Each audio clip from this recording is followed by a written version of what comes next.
Hi, I am Mrs. Falk, and this is my lovely assistant, Emma. and today we are going to be showing you how to make cinnamon rolls. So these are what I call kind of from scratch. So we are not making the dough completely from scratch. However, you could. If you chose to make cinnamon rolls from scratch, there's a million recipes online for the dough. What we use, which we think is a pretty simple and delicious way to do it, is we use the frozen bread dough loaves. This is a 3-pack. They come in a 3 or a 5-pack. And you can find these at any grocery store. And all you have to do is you just take 1 loaf out per recipe and you put it on a plate or in a baggie in the fridge overnight, and then it will thaw. So then once it thaws, can you put that back in the freezer for me, please? Thank you. Once it thaws, I put mine in a bag. Once it thaws, you'll see it's pretty simple, pretty easy to use, already thawed. I do really like that bread dough because you can use it to make stromboli, you can use it to make pepperoni rolls, you can use it to make a loaf of bread. You could obviously make cinnamon rolls with it. So it's really versatile. There's lots you can do with it. So I'm gonna flour my counter. Oh, another little tip. I set this dough out about an hour to an hour and a half ago, because it is a lot easier to work with dough that is not cold. If you take it straight out of the fridge and try and work with it, you're gonna get frustrated because the dough is not going to want to stretch. So as I always tell my students, the goal for this piece of dough is to be about the size of a sheet of paper. Okay, so that's kind of their goal. I always tell them if you stretch it out way too much, you're gonna have these really thin, really small cinnamon rolls, which is not necessarily what we're going for. You could use a rolling pin to do this if you would like. I personally prefer just to use my hands to stretch it out, but if you wanted to use a rolling pin, you could. Okay, and while I'm doing this and kind of prepping our dough, I'm gonna have Emma go ahead and mix up our cinnamon sugar mixture. It is a 1/2 cup of brown sugar, and it always has to be packed. So if you've not used brown sugar before, you always have to pack it in. So 1/2 cup of brown sugar. And then you want to add cinnamon until it's darkened, like until the brown sugar is darkened. So the recipe says cinnamon to taste, so that's a little bit ambiguous, but cinnamon to taste basically just means kind of however much you want. So as I tell my students, you want to see the brown sugar visibly darken. Okay, so if you look at your mixture and it just looks like brown sugar, you need to add more cinnamon. So that's kind of the way that I gauge it. I'm sure there's a more scientific way, but that's typically what we do.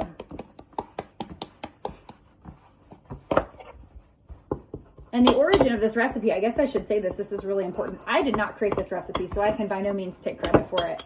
I actually learned how to make these when I taught at Marysville High School, and we would make these cinnamon rolls for the senior breakfast. So we would make hundreds and hundreds and hundreds of these cinnamon rolls in our classes the day before the senior breakfast, and the morning of, the other teachers and I would come in, we would turn on 10 ovens, we would get everything laid out, and we would bake all of these cinnamon rolls super duper early for the senior breakfast for the seniors in May that were graduating. So that's where this recipe came from. However, I do love it personally, and I make it for my family. That looks pretty good. Okay. So that is ready. Another thing I like about this recipe, I actually make this for my family every morning for Christmas, every year on Christmas morning, because you make them the day before and put them in the fridge, and then the morning of, you just put them in the oven. So there's not a lot of mess, and I like that because Christmas morning, I'm not trying to slave in the kitchen. I just want to drink my coffee and watch my kids open their presents. Okay, so this dough looks pretty good. I'm not sure if you can see it. It's about the size of a sheet of paper. Okay, I'm gonna have my lovely assistant go ahead and grease our pan. You need to spray your pan. And then we have 1/2 of a stick of melted butter.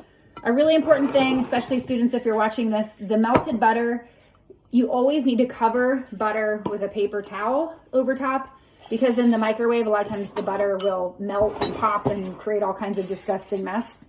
So your parents will thank you. Ooh. Your parents will thank you if you have gone ahead and covered that. Wow, hello, there is a cloud of spray. Woo. So I am just brushing this dough. Okay, and one little secret trick that's not really a secret, but you want to save some of the butter to brush on top at the end, and I'll show you that. So you just kind of brush enough on to where it's all the way covered. Okay.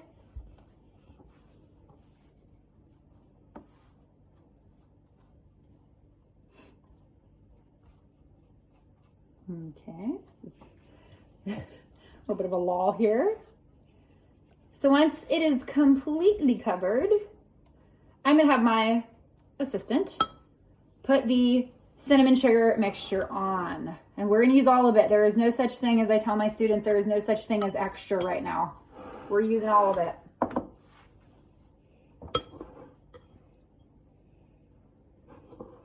You can do it this way, and you can also have the option of just giving it a little dump. There you go. Okay. And we are going to just kind of press this into the dough, like so. Oh boy, that was a bad one. Okay. So the next thing we're going to do is we're going to roll this up. So funny story. I used to have my students roll it long ways, and the rolls were really, really good. But one time a student accidentally rolled it the other way. And I was like, whoa, stop, that's the wrong way. The more I thought about it, I was like, wait a sec. The cinnamon rolls are going to be bigger that way. So that's how we roll them. We actually roll them from the edge, from the shorter edge on the side. And you want to tuck it really tight. You're trying to get a ton of swirls. Wait for it. This is one of my favorite parts. This is when I'm showing this demo in my class, my students go, they actually do. Ooh, ah, that's for real. They actually do that. Okay, so can you see what we have here? Kind of looks like a little Chipotle burrito. Yes. So the next thing we're going to do is we're going to cut this. So you can cut this with different things. I always tell my students, if you're using a knife, it's going to just smush it, which is not what we would like. We don't want it smushed.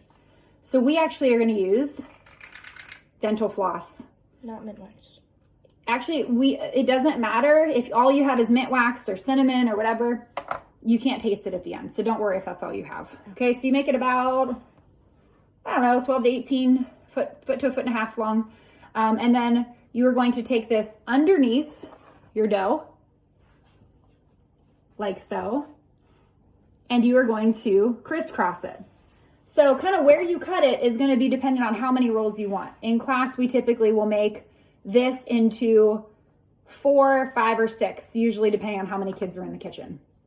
So for this, I'm going to cut this into 6, just because it's easier to do if it's even, because then you're just going to cut it right in the middle.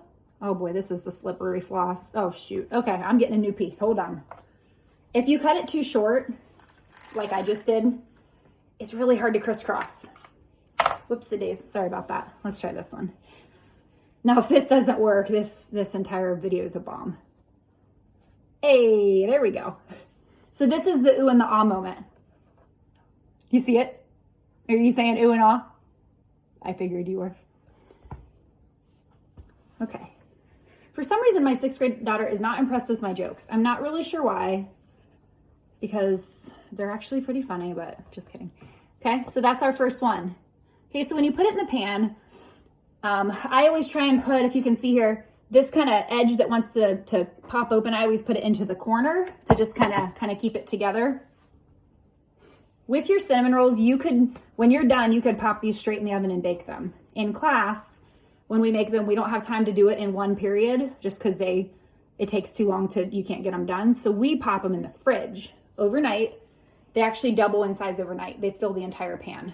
So they will get bigger if you do it that way, but you could also make them and then bake them. So there's kind of different ways you can do it. Oh boy. My floss is getting slippery again. Okay, see that? Okay. So can anybody guess what the last step is with these? Any guesses? Oh, Emma has a guess. What is it? You put the egg wash on them side. Oh, no egg wash. No egg wash. There's no eggs. Oh gosh, goodness gracious.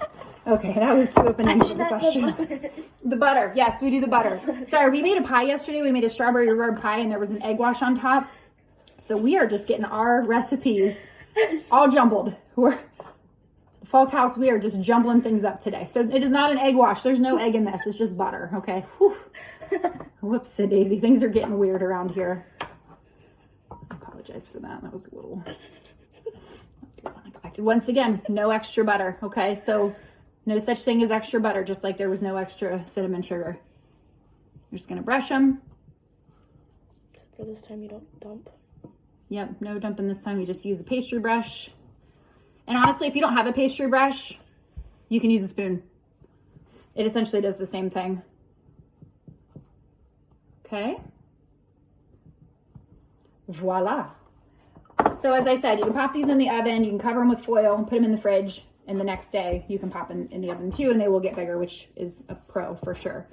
Okay, the last thing we're going to do, I'm going to go ahead and wash my hands here quickly, but I'm going to show you how to make the icing for these. Okay, so one sec, let me wash my hands.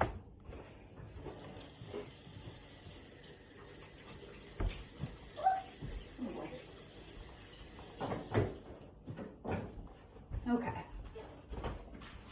I'm back. So the only thing you need for this icing, and I'm just using this small liquid measuring cup because I'm not going to make a ton, because if you're just icing 6 cinnamon rolls, I mean, you don't need a giant bucket of icing. You could do that if you wanted. That's up to you. But all we're going to use, all we're going to use half and half, or if you don't have half and half, you can use milk. I just think the half and half makes it a little bit thicker. We're going to use powdered sugar, and you may choose your flavoring. Vanilla, I like the clear vanilla because it makes my icing stay white. It doesn't make it all cloudy looking. Or my husband actually prefers the icing to be maple. So you can do either. You can kind of customize it to how you like or what you have. That's fine.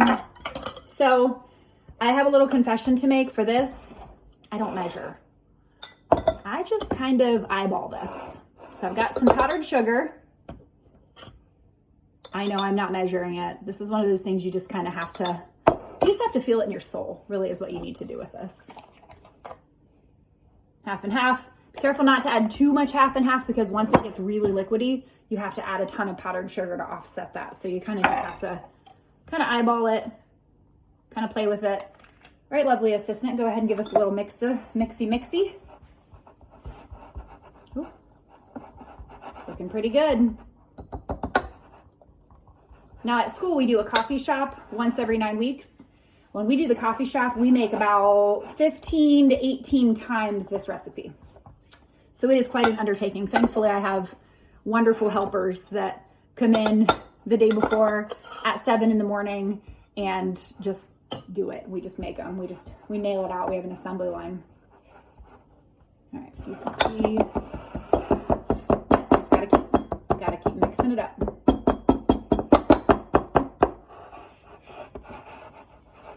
And this requires a lot of muscular strength. I mean, this is how, when you're talking about getting strong, this right here is how you do it. Okay? So the biggest thing with the icing is you want it to be thick, because if your icing is too thin, you're going to be putting this on the cinnamon rolls immediately when they come out of the oven. So if your icing is too thin and you're putting on hot cinnamon rolls, it's just going to melt, okay? And it's not going to necessarily give you the result you want. So when you lift your whisk up, I mean, you want it to be pretty thick. I might even get it just a little bit thicker. Hold on. So once again, muscular strength. Now I will tell you, when you make these cinnamon rolls, your entire house is going to smell incredible. Because when I make these at school, the entire hallway is this like cinnamon roll heaven. It just is amazing. And everybody is coming in my room, hey, what's that smell? Do you have any extra? Every time, do you have any extra is always the question. Okay, so I got a little bit thicker this time. See that? Now that is some icing. That looks pretty good. Okay, and with the icing, since we're not really measuring, you can really make however much you want. So if you want to make just a little bit, my husband actually doesn't like these super sweet, so he doesn't like a ton of icing on his. And usually when I make them at home, a lot of times I'll even reduce the amount of brown sugar that I put in the filling, just because he doesn't like them overly sweet. So I will also sometimes do that. So that's kind of a couple ways to like modify it if you're trying to lessen the sweetness. You could do that. If you wanted to look up and make a cream cheese icing, you could. You know, if you wanted to kind of switch up the icing and make something different, there's lots and lots of ways that you can kind of play around with it and make it delicious. We hope you enjoyed our video. Have a good day. Bye. Bye.